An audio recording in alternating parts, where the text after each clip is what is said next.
সিদিনাখন বজাৰলৈ গৈছিলোঁ, এযোৰৰ দাম 200 টকা, এযোৰৰ দাম 150 টকা। মানে নাৰিকলৰ কথা কৈছোঁ, ইমান যে দাম হৈ আছে নহয়। যেতিয়া বজাৰলৈকে যাওঁ বস্তুৰ দাম যেতিয়া শুনা পাওঁ তেতিয়া ভাবোঁ ঘৰতে কেলেই মানে গছবিলাক ৰোপণ নকৰোঁ বুলি।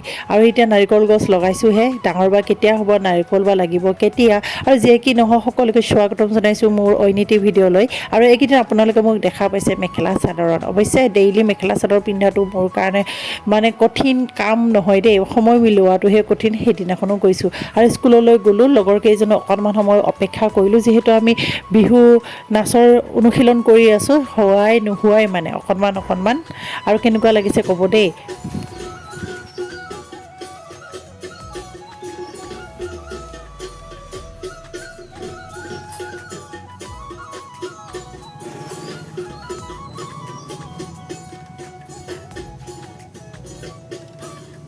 যোৱাকালিৰ পৰা দেহাটো মানে তোৰণিয়ে পৰা নাই, একদম অকণমান সময় ভালদৰে বহি যে ভাতকেইটা খাবলৈ পাম সেইটো মানে হোৱা নাই। আৰু ইয়াতে বান্ধৱী এজনীয়ে অমিতা লৈ আহিছিলে, 5টা লৈ আহিছিলে, অমিতা খালোঁ। তাৰপিছত আকৌ ইফালে দোকানলৈকে গ'লোঁ, যিহেতু স্কুলত নাচিম আৰু ইমান বছৰ হ'ল মানে বিহুৰ গহনা পাতি সেইবিলাক যোগাৰেই নাই মোৰ। তাকে সেইকাৰণে চব নতুনকৈ কিনিব লগা হৈছে। দাদাৰ দোকানত গ'লোঁ, যি লাগে তাকেই কিনিলোঁ।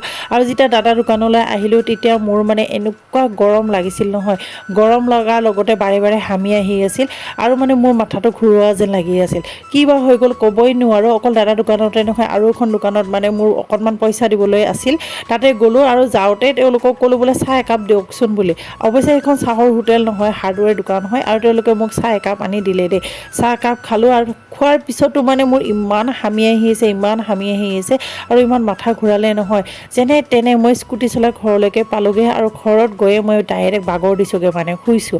আৰু যিহেতু ঘৰৰ কামখিনি আধাহে কৰা হৈ আছিলে, আধাখিনি মানে থাকিলে, তথাপিতো আধা ঘণ্টামান মানে শোৱাৰ পিছত যেনে তেনে উঠি ঘৰ চৰ চাফা কৰিলোঁ। মানে ডেইলি যিখিনি কাম থাকে ন, আপোনালোকে ভিডিঅ'টো দেখা পাইছে মানে মোৰ কামখিনি স্কুলৰ পৰা অহাৰ পিছতে আধা কাম কৰোঁ।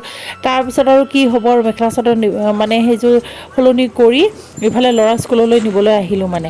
আৰু তেতিয়াও মাথা ঘূৰাই আছিলে, এনেকৈ ঘূৰাই আছে নহয় নকৈহে নোৱাৰিছোঁ। আৰু স্কুলৰ পৰা লৈ গৈয়ে ল'ৰা দুটাক মানে অকণমান হাত ভৰি ধুৱাই দি আৰু মানে কাপোৰ কানি পিন্ধি আকৌ গাঁৱত এখন সকাম আছিলে তাত গ'লোঁগৈ। আৰু তাৰ যোৱাৰ পিছত বেলেগ ৰাস্তা এটা আছে মানে আমাৰ মাৰ ঘৰলৈকে যোৱা, সেই ৰাস্তাটোত মানে স্কুটি চলাব, চাইকেল চলাব যেনেকৈ হ'লেও সুবিধা, এনি টাইম মানে গাড়ী চলি নাথাকে।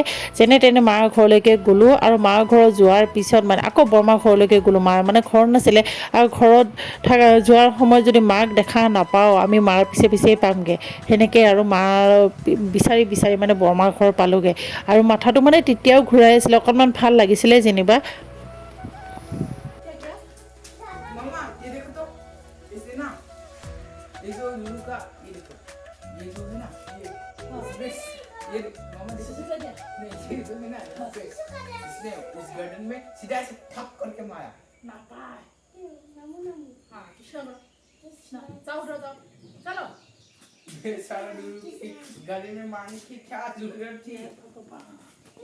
আৰু এই যে ভিডিঅ' কৰি আছিলোঁ ন, শুই ভিডিঅ' কৰি আছিলোঁ, মাথাটো যে ইমান ঘূৰাইছিল নহয় ক'ব নোৱাৰোঁ আৰু দেই।